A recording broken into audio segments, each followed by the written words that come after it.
नाज़रीन, Australia tour में कप्तान कौन होगा, बड़ी चैमगोइयाँ, बड़ी बातें, बड़ा कुछ हुआ। तो हमने भी बहती गंगा में हाथ धोए।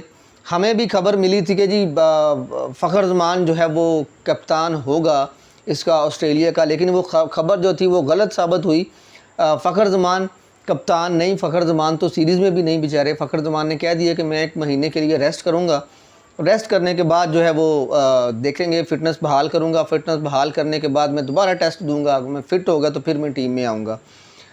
तो भाई अब जो है वो पक्की खबरें यही हैं कि जी मोहम्मद रिज़वान को कप्तान बनाया जा रहा है। लेकिन मोहम्मद रिज़वान साहब ने जो है वो यही कहा है कि जी मैं अपनी सिलेक्शन टीम जो है वो मैं सिलेक्शन में भी बैठूँगा, टीम मेरी मर्ज़ी की होगी। तो आकिब जावेद ने जो है वो चिट्टा जवाब दे दिया उनको। उन्होंने कहा आप कप्तान, आपको कप्तानी देंगे हम, तो आपने सिर्फ कप्तानी करनी है। जो आपको 15-16 खिलाड़ी हम देंगे ना सेट करके, आपने और आपके कोच ने उन्हीं 15-16 खिलाड़ियों में से 11 निकालने हैं। उनमें से मर्दी के खिलाड़ी तो निकाल सकते हो आप। इस सिलेक्शन में आपकी कोई गुंजाइश नहीं है। इस सिलेक्शन में जो है ना वो हम खुद सिलेक्शन करेंगे। आपने उसी 15-16 में से बंदे सेलेक्ट करने हैं आपने, अगर करने हैं तो ये वाला मामला है भाई। तो बहुत सारे लोग ये भी कह रहे हैं कि जी फिर अगर कप्तानी मोहम्मद रिज़वान को ही देनी है, कप्तानी फिर बाबर आज़म के पास ही रहती, क्योंकि बाबर आज़म और मोहम्मद रिज़वान में कोई फ़र्क नहीं है। एक ही जहनीत है, एक ही वो यारी दोस्ती ग्रुप है। तो अब ये सारी बातें दोबारा से फिर होना शुरू हो गई हैं कि एक यारी दोस्ती ग्रुप ख़त्म किया है, तो अब मोहम्मद रिज़वान को अगर कप्तानी देंगे ना आप, तो फिर वही यारी दोस्ती ग्रुप जो है ना वो दोबारा से सरगर्म हो जाएगा।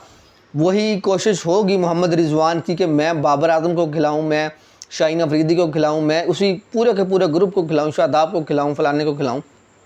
तो ये दोबारा से जो है ना वो दोस्ती यारी ग्रुप शुरू हो जाना है। सियासत तो वहीं की वहीं रह जानी है।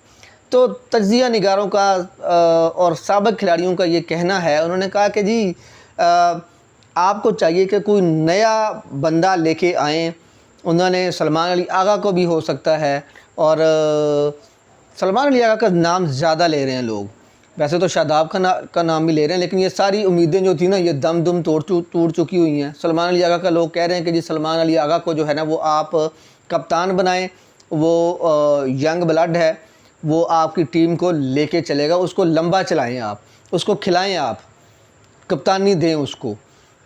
लेकिन अभी तक तो जो है वो आकिब जावेद ने पूरा कंट्रोल संभाला हुआ है, पूरा कंट्रोल रखा हुआ है। उन्होंने कहा कि जी सिलेक्शन हम करेंगे 16 खिलाड़ियों की, उसके अंदर से आपने अपने खिलाड़ी निकालने हैं, सिलेक्शन आप नहीं करेंगे।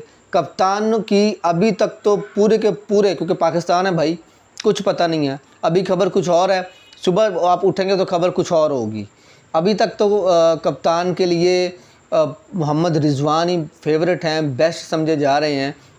कहा यही जा रहा है कि इनसे अच्छा कोई परफॉर्मर नहीं है, इनसे अच्छा कोई कप्तान नहीं है, क्योंकि उन्होंने जो है वो PSL में भी उन्होंने 2 दफ़ा तो वो फाइनल में लेके गए अपनी टीम को, और 1 दफ़ा उन्होंने जो है वो टूर्नामेंट जीता है, कप अपने नाम किया है। तो इस वजह से उनको जो है वो फेवरेट करार दिया जा रहा है। हालांकि शाहीन शाह अफरीदी तो 2 उसमें वो टूर्नामेंट जीत चुके हैं PSL के, लेकिन वो फेवरेट इन्हीं को करार दिया जा रहा है, क्योंकि शाहीन शाह अफरीदी का मसला पहले भी था, सियासत की वजह से, कप्तानी की वजह से। इस वजह से शाहीन शाह अफरीदी तो फारग है ना, उनकी तो अपनी भी जगह नहीं बन रही। कहा तो यही जा रहा है कि जी उनको ऑस्ट्रेलिया टूर में साथ नहीं लेके जाया जाएगा शाहीन शाह अफरीदी को। शाहीन शाह अफरीदी की जगह पे देख रहे हैं कि वो जी मोहम्मद आमिर जाएं साथ। मोहम्मद आमिर के साथ बातचीत की है PCB ने, लेकिन अभी तक मोहम्मद आमिर ने कोई जवाब नहीं दिया PCB को कि मोहम्मद आमिर अवेलेबल हैं नहीं हैं, वो सिर्फ T20 खेलेंगे या वनडे भी खेलेंगे। तो वो अभी तो बात की बात है, अभी मोहम्मद आमिर ने कोई जवाब नहीं दिया उसके ऊपर। तो बाकी बात यह है कि जी कप्तान मोहम्मद रिज़वान होंगे। टीम की सिलेक्शन जो है वो सिलेक्शन कमेटी करेगी। इसमें कप्तान का भी कोई रोल नहीं होगा। इसमें जो है वो गैरी क्रिस्टन हेड कोच का भी कोई रोल नहीं होगा।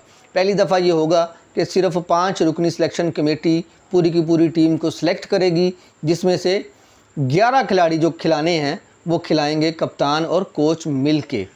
उन्होंने कहा कि आप कप्तानी करें, हम सिलेक्शन करेंगे, आपकी अपनी ज़िम्मेदारी, हमारी अपनी ज़िम्मेदारी। अब वो दौर चला गया। आकिब जावेद ने कहा कि जी जब कप्तान जो है वो हर चीज़ में घुसा हुआ होता था, कप्तान कप्तानी करेगा, बाकी काम पीसीबी का जो काम है, सिलेक्शन कमेटी का जो काम है, हम खुद करेंगे। हालांकि सिलेक्शन कमेटी ने मुख्तलिफ़ किस्म के जो है ना वो सुनने में तो यही आ रहा है कि जी सिलेक्शन कमेटी ने जो है ना 3-4 ऑप्शंस बना के रखी हुई हैं जो कि चेयरमैन पीसीबी मोहसिन नकवी को दिखाई जाएंगी। उसमें से ये है कि जी पहले तो वो कह रहे हैं कि तीनों फॉर्मेट का एक ही कप्तान हो, फिर वो कह रहे हैं कि जी नहीं टेस्ट का अलहदा से हो जाए और T20 का अलहदा से हो जाए और वनडे का अलहदा से हो जाए, मतलब 3 फॉर्मेट 3 कप्तान। एक ऑप्शन उन्होंने ये भी रखी हुई है कि जी T20 का कप्तान अलग से हो जाए और वनडे और टेस्ट का कप्तान अलग से हो जाए। तो ये मुख्तलिफ 3-4 ऑप्शंस हैं वो उन्होंने बना के रखी हुई हैं। वो ऑप्शंस जो है वो T20 के कप्तान की मैं आपको बताऊं, T20 का कप्तान का मोहम्मद हारिस का नाम भी आ रहा है। उन्होंने कहा जी जोशीला है, कॉन्फिडेंट है और बड़ा अच्छा भी है, तो उसको T20 का कप्तान उसको होना चाहिए। ये बातें ऑप्शंस में हैं, ये रखी हुई हैं उन्होंने अपना सिलेक्शन कमेटी ने। अब देखते हैं कि जी चेयरमैन पीसीबी के साथ जब मीटिंग होगी मोहसिन नकवी के साथ, तो वो अपना एजेंडा थ्रो करेगी सिलेक्शन कमेटी, तो फिर क्या डिसाइड होता है तो ये 1-2 दिन में इंशाल्लाह सामने आ जाएगा। Thank you very much.